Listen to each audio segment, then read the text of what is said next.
Friends, જય Shri Krishna. Welcome back to my YouTube channel રજકુક. તો ફ્રેન્ડ્સ, જે બધાના ખૂબ જ ફેવરિટ એવો પીઝા પાસ્તા સોસ આપણે ઘરે બનાવશું, જેને તમે 2 થી 3 મહિના સુધી ઇઝીલી સ્ટોર કરી શકો છો અને ટેસ્ટમાં તો બજાર કરતાં પણ એકદમ સરસ અને કેમિકલ ફ્રી આપણે બનાવશું. તો ચલો આજની રેસીપી સ્ટાર્ટ કરીએ. રેસીપી પસંદ આવે તો વિડીયોને લાઇક, શેર અને સબસ્ક્રાઇબ કરવાનું બિલકુલ ભૂલતા નહીં. જે સોસ બનાવવા માટે મેં અહીંયા 5 ટમેટા લઈ લીધા છે અને મરચાં લઈ લીધા છે. હવે આપણે એને એડ કરી દઈશું. પાણી એડ કરીને આપણે કૂક કરી લેવાનું છે. હવે આપણે કૂક કરી લઈશું કે મરચાં અને ટમેટા બફાઈ જાય ત્યાં સુધી. આવી રીતે બફાઈ જાય ફ્રેન્ડ્સ એટલે ગેસ ઓફ કરી દઈશું અને અલગ ડિશમાં આપણે કાઢી લઈશું, પાણીને નિતારી લઈશું અને રો ટેમ્પરેચર પર આવવા દઈશું.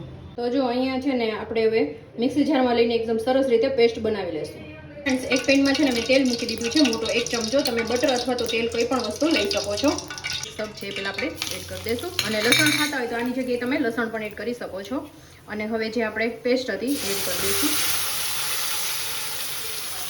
જેન ઓરેગાનો એડ કરી દઈશું. કરી પાવડર એડ કરી દઈશું. ખાંડ એડ કરી દઈશું. પ્રમાણે આપણે નિમક એડ કરી દઈશું. સરસ રીતે આપણે મિક્સ કરી લઈશું.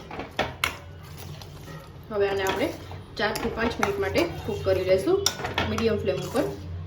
જો એ તેલ થોડું ઉપર આવવા લાગે ફ્રેન્ડ્સ એટલે આપણે ગેસ ઓફ કરીને રો ટેમ્પરેચર પર આવવા દઈશું. તો આપણો પીઝા સોસ બનીને રેડી છે. ફ્રેન્ડ્સ, આપણો પીઝા પાસ્તા સોસ બનીને રેડી થઈ ગયો છે. જે તમે આને છે ને ફ્રીજમાં મહિનાથી 2-3 મહિના સુધી તમે સ્ટોર કરી શકો છો. તો આઈ હોપ કે આજનો વિડીયો તમને પસંદ આવ્યો હશે. ફ્રેન્ડ્સ, વિડીયો થોડો પણ પસંદ આવ્યો હોય તો ચેનલને લાઇક, શેર અને સબસ્ક્રાઇબ કરવાનું બિલકુલ ભૂલતા નહીં. તો મળતા રહેશું નવા કુકિંગ સાથે. ત્યાં સુધી જય શ્રી કૃષ્ણ. Bye bye.